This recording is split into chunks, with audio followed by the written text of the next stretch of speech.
AI নিয়ে সবাই প্যারায়। তবে এটা ঠিক যে এআইটাকে আসলে কিভাবে আমাদের বর্তমান প্রসেস ম্যাপে আমরা ফেলবো, এটা একটা বড় পার্ট হচ্ছে গিয়ে বর্তমান এন্টারপ্রাইজ এআই তে আমরা কিভাবে এআই কে ইভলভ করবো। তো এইজন্য আমরা আসলে গ্লোবালি দেখছি যে কিভাবে এআইটাকে আসলে আমাদের বর্তমান যে ধরা যাক যে প্রসেসটা আছে, সেই বর্তমান প্রসেসের মধ্যে আমরা কিভাবে ম্যাপ করবো।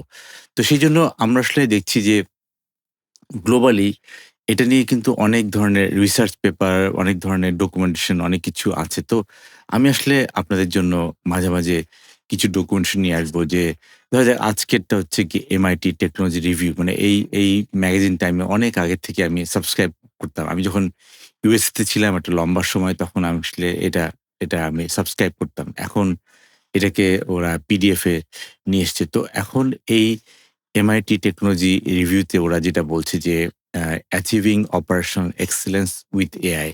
তো সেখানে ওদের পয়েন্ট হচ্ছে গিয়ে প্রায় ১১৩ billion AI powered process optimisation market by 2035 2034। So তার মানে হচ্ছে গিয়ে আমরা দেখছি যে এই যে AI powered process optimisation market, এটা একটা বড় মার্কেট যে এআই পাওয়ার্ড প্রসেস অপ্টিমাইজেশন মানে হচ্ছে কি যেটা আমাদের এখন অ্যাজ ইজ প্রসেস আছে। আমাদের কোম্পানির যে অ্যাজ ইজ প্রসেসটা আছে, সেই অ্যাজ ইজ প্রসেসটাকে আসলে আমরা কিভাবে এআই পাওয়ার্ড বা এআই সেন্টার্ড মানে এই জায়গাটাতে হচ্ছে কি আমাদের এখন একটা বড় পয়েন্ট যে আমরা এই জায়গাটাতে আমরা কিভাবে কভার করব।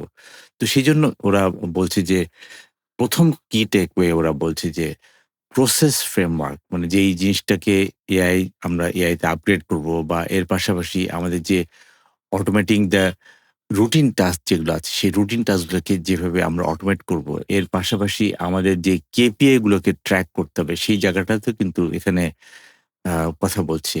তো এই ডকুমেন্টেশন এ কিন্তু আম একটা বড় পার্ট হচ্ছে গিয়ে প্রসেস মাইনিং মানে যেটাকে ওরা বলছে যে bridging the gap between AI hub and operational reality. এইজন্য আমি সবসময় যেটাকে বলি যে আসলে আমাদের ওই যে জিনিসটা বলছি, if you have no idea what is really going on in your processes, it is very naive to think that you can somehow solve your most of the important problems with AI agent. তো এই জায়গাগুলো কিন্তু আমাদের আসলে বুঝতে হবে যে আমি যে জিনিসটাকে সবসময় বলি যে আসলে আ আমরা যখনই এআই নিয়ে কাজ করতে চাই তার আগে আমাকে জানতে হবে যে what is the process map right now? What is as is?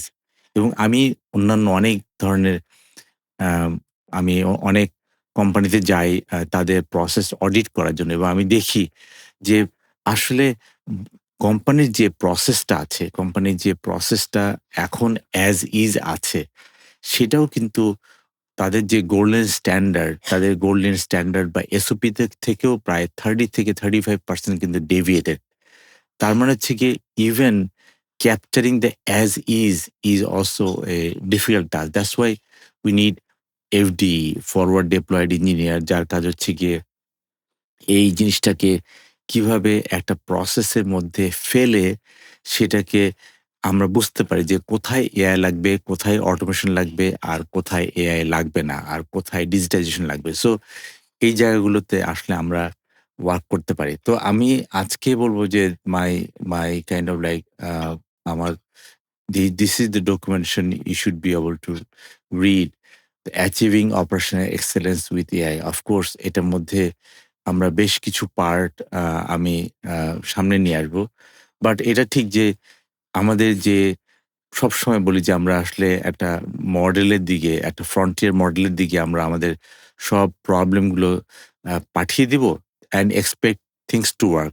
This is not going to work. So এইজন্য আমরা বলছি যে এই যে এন্টারপ্রাইজ এআই গুলো ডেমোতে চমৎকার কাজ করে। কিন্তু অ্যাকচুয়ালি দেখা যাচ্ছে যে ডেমোতে যেভাবে কাজ করে তার থেকে আমরা যখন রিয়েল স্কেলে বা রিয়েল লাইফে বা আমরা এট স্কেলে যখন আমরা কাজ করতে যাই তখন কিন্তু এটা ঠিকমতো কাজ করে না। So that is where we also need to solve our problem.